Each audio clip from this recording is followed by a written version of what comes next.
Oi, seja bem-vindo. Eu sou o Pedro de Almeida, esse é o canal do Pedro de Almeida e vamos começar uma conversa diária aqui sobre a política aqui de São Luís, do estado do Maranhão e também de todo o Brasil, porque através dessa plataforma do YouTube a gente pode se comunicar com todo o Brasil. Então, agradeço a sua audiência aqui neste canal, nessa plataforma, e eu quero falar para você que esse é o Poder e Prosa, ou então, se você preferir, Prosa e Poder. É um tempinho que a gente tira no dia para falar de alguns acontecimentos aí que marcaram o dia nos bastidores da política.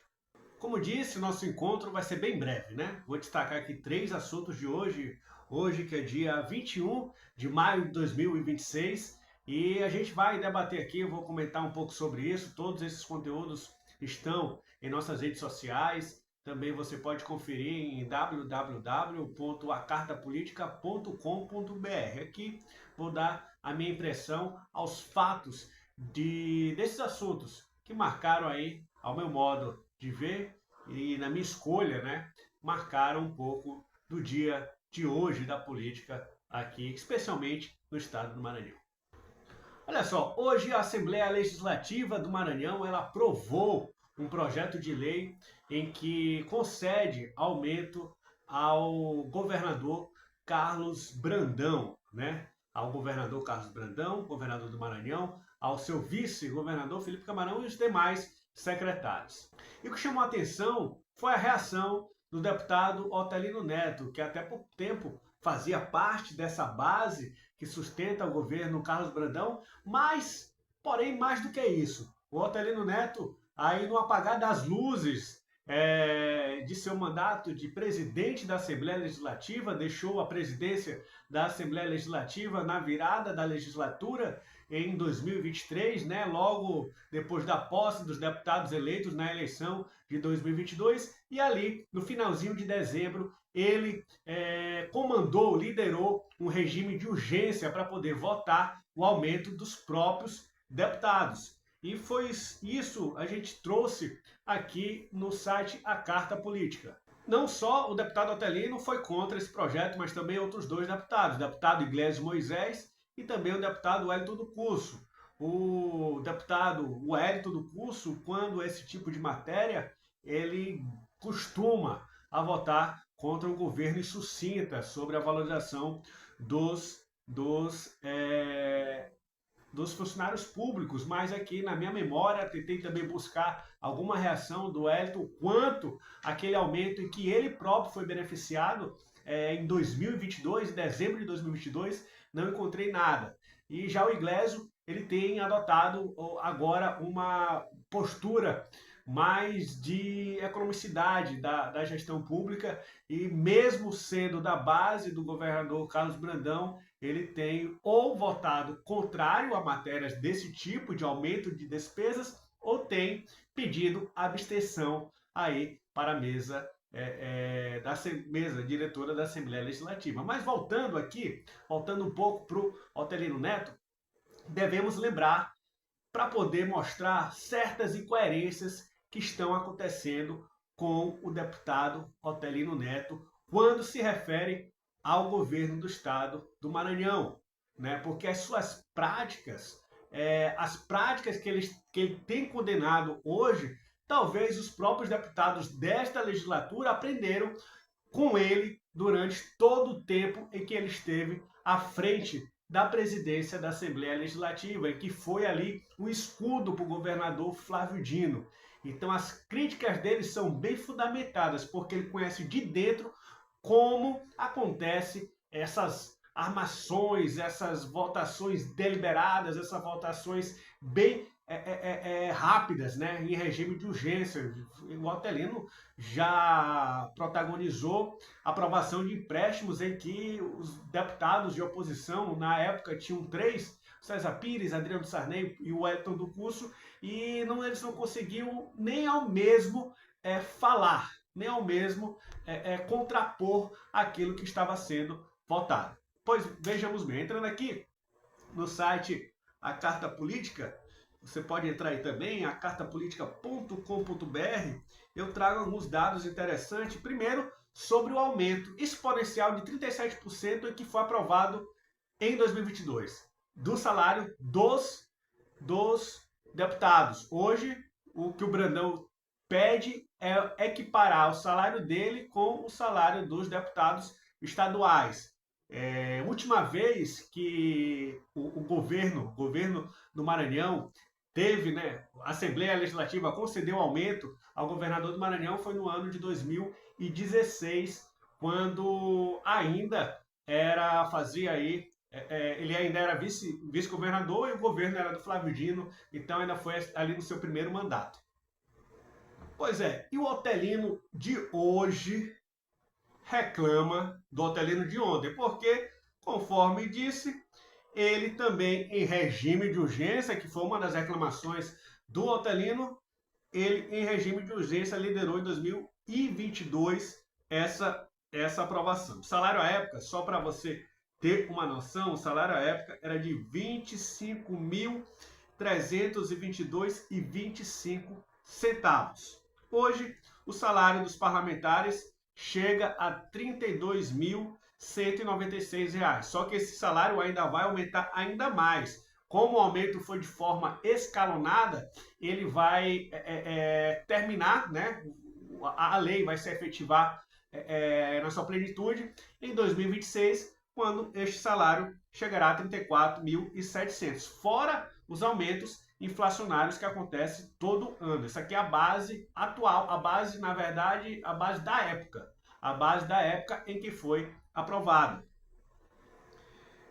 E o projeto de hoje, que é o projeto 217/2024 do Carlos Brandão, é pedindo uma equiparação do salário dos deputados com o salário de governador. O salário, só para você ter uma ideia aqui, o salário do governador, ele está hoje 16 mil e com a aprovação da Assembleia Legislativa vai para cerca de 33 mil reais. Já os secretários ganham aí 14 mil e passam a ganhar pouco mais de 28 mil reais. Essas foram as mudanças essenciais com a aprovação em regime de urgência, diga-se de passagem, mas é uma prática que, infelizmente, é corriqueira na Assembleia Legislativa e não é nenhuma inovação desta legislatura. E o que chama a atenção, na verdade, no ponto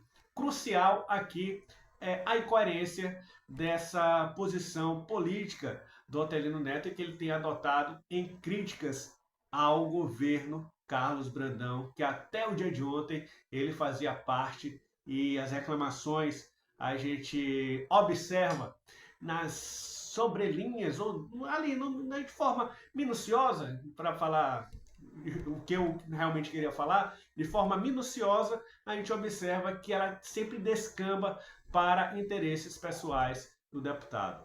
Outro assunto também que eu trouxe aqui no site A Carta Política é sobre a realização do Arraial do Ipen. Ele pode estar ameaçado.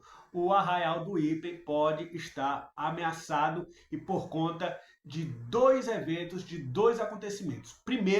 O primeiro acontecimento é sobre uma decisão da Vara de Interesses Difusos e Coletivos, que tem como titular o juiz Douglas Martins Melo, em que ele definiu uma sentença em que, para acontecer o São João naquela localidade, é preciso que as secretarias municipais de meio ambiente e também da Secretaria Municipal de Trânsito e Transporte possa conceder uma licença autorizando o governo do estado ou quem quer que queira realizar um evento dessa magnitude lá naquele local, autorizando o organizador, no caso é o governo do estado, a poder fazer a festa. E a gente sabe que desde o carnaval deste ano há uma briga, velada ou não, ali por meio das redes sociais, em que de um lado tem o prefeito e de outro tem o governador, e ambos ali brigam para saber quem vai fazer o melhor carnaval, no caso agora o melhor São João.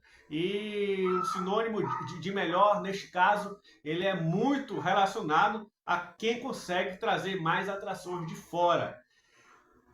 Agora, Outro ponto também, que isso aqui tem a fundamentação técnica que a prefeitura pode não conceder essa autorização, dizendo que por conta dos moradores daquela localidade, ouvindo eles, parará, parará, não vai conceder essa licença e aí impede que o governo do estado possa realizar. O governo do estado pode até realizar sem essas licenças, mas corre o risco de sofrer sanções. O próprio juiz Douglas disse que não cabe a ele autorizar ou não. Ele só vai fiscalizar se aquela sentença que ele proferiu, se ela está sendo cumprida ou não. Se não estiver, ele vai dar a punição para os responsáveis. E a outra questão, que é mais recente, é sobre a alteração do trânsito naquela localidade em que o trânsito terá uma mudança ali de quem vem da Avenida dos Holandeses,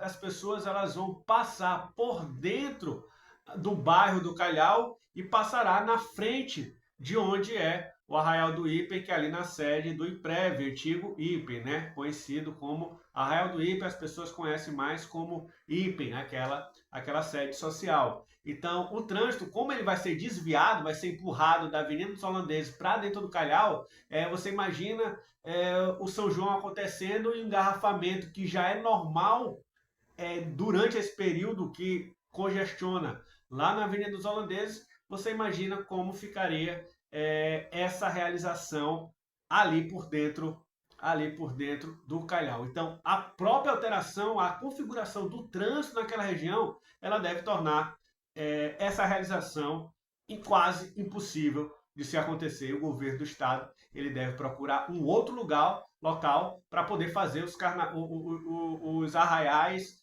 tradicionais, que apesar de acontecer um arraial um pouco mais multicultural, vou chamar assim, um festival de música, na verdade, que terá muita atração sertaneja e de forró na Arena do Castelão, ali na área externa do Complexo do Castelão. Ele prometeu que não vai diminuir nenhum arraial tradicional. E um dos arraiais tradicionais realizados pelo governo do estado do Maranhão é o Arraial do Ipen. Conversando aí com algumas fontes da Prefeitura de São Luís, o que se sabe é que até agora a Secretaria de Cultura ela não pediu autorização para a Secretaria de Meio Ambiente e os outros órgãos também, como a SMTT. E essas autorizações, pelo menos a da Secretaria de Meio Ambiente, a secretária Carla, ela disse para alguns veículos de imprensa, inclusive para o nosso amigo Diego Emi, de que ele leva 15 dias para poder ter essa autorização. Ela pode ser mais rápida se tiver tudo ok em relação aos requisitos que são pedidos nestas ocasiões, nesse tipo de autorização. O São João ele pode ter uma baixa, não uma baixa, porque o governo pode encontrar outros locais para poder realizar o seu arraial ali tradicional do Ipen, né, em um outro local. Pode até fazer a entrada ser pela litorânea, que ficaria muito estranho, o acesso não seria bacana, mas é algo aí que vai mudar um pouco a configuração do que será o São João do Maranhão aqui neste ano. Sobre a eleição do Ministério Público para a escolha do Procurador-Geral de Justiça.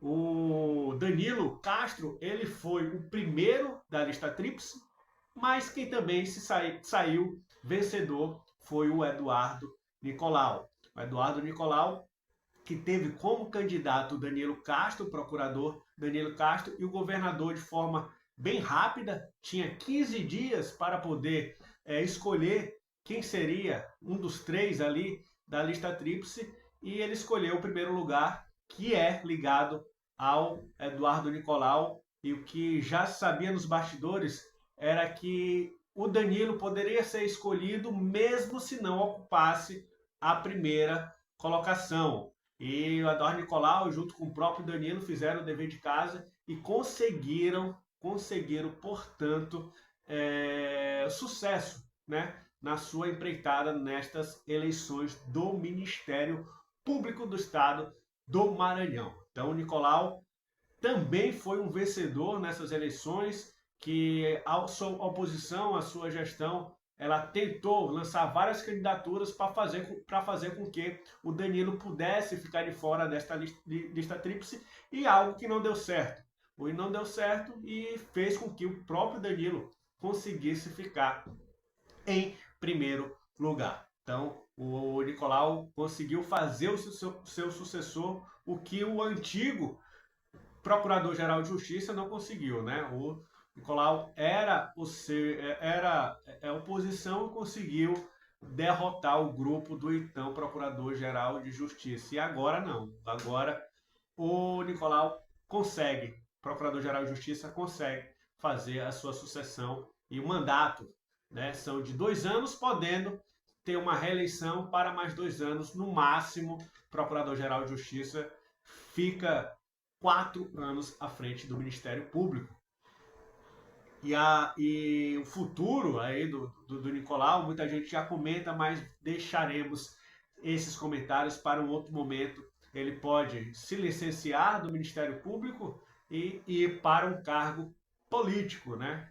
Então, isso pode acontecer, sim, em breve, mas nos próximos meses, em junho agora, ele deixa o cargo de Procurador-Geral de Justiça, deve tirar alguns meses de férias para depois retornar à sua atividade profissional. Aí a dúvida que fica, essa atividade será no Ministério Público ou será em algum outro órgão político, comissionado ou não? Será um órgão de destaque. A gente traz essa informação em outro momento para você.